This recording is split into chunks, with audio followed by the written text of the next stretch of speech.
الحمد لأهله والصلاة على أهلها أما بعد. قال النبي صلى الله عليه وسلم إنما الصبر عند الصدمة الأولى رواه البخاري. د نبی کریم صلی الله علیه وسلم فرمان دی چې صبر و هغه توای کم چې د صدمې په اول کې وسی، یعنی څنګه چې تکلیف در ورسېدي، مشقت در ورسېدي، په هغه وخت کې ته صبر وکړي. بعد کې خوسم زړه ته صبر راځي، بې صبر څه کولی نه سي، خو اصل صبر هغه دی چې پر کم باندې وعدې دي، کم ته الله زیری ویلی دي، د کم چا چې الله ملګری وي هغه صبر دی چې په اول سر کې وسی. که ته په اول سر کې وی الله دا دې سره وکړه، زما سره دې څه وکړه، مال کې مې تاوان، په دنیا کې تاوان، په اولاد کې تاوان، مړی رالی، یو بل مشکل رالی، خاص توګه ښځې دغه خبرې ډېرې کوي، یعنی داسې خبرې کوي چې هغه څه کفر دی، په هغه باندې ګسه سړی د اسلام اوسي چې زه اوس ګسه ویلی نه سم چې دا ښځې څنګه کفري الفاظ استعمالوي. نو په هغه بعد کې صبر هغه صبر نه دی،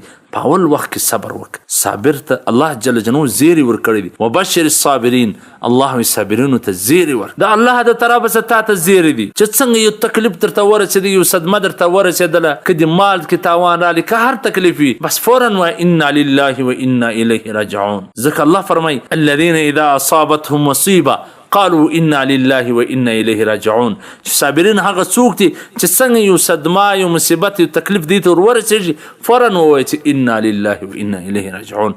الله فرمایي اولئک علیهم صلوات من ربهم ورحمه، چې دا هغه خلق دي پر کوم چا چې د دې د رب د طرفه سره رحمتونه دي، مهرباني دي. نو اسې خو هم په بې صبري سره څه لاسه نشي راکتلی. په اول وخت کې پر ځان تکلیف راوله چې څنګه یو صدمه درته ورسېدله، مالی تاوان، بدني تاوان، یو بل مشکل وي، بس په هغه وخت کې صبر کوه چې یا الله زه ستا پر فیصله باندې راضي یم، ته په خپلو فیصلو ښه پوهېږې، یا الله د دې یو ښه بدل ماته راکړې، یو نیک بدل یې ماته راکړې، الله به ښه بدله درکړي، په دنیا او په آخرت کې به یې درکړي. که دې بې صبري وکړله نو نور به ځان ته تاوانونه ورسوي، څه ګټه په دنیا او په آخرت کې نشي وړلی.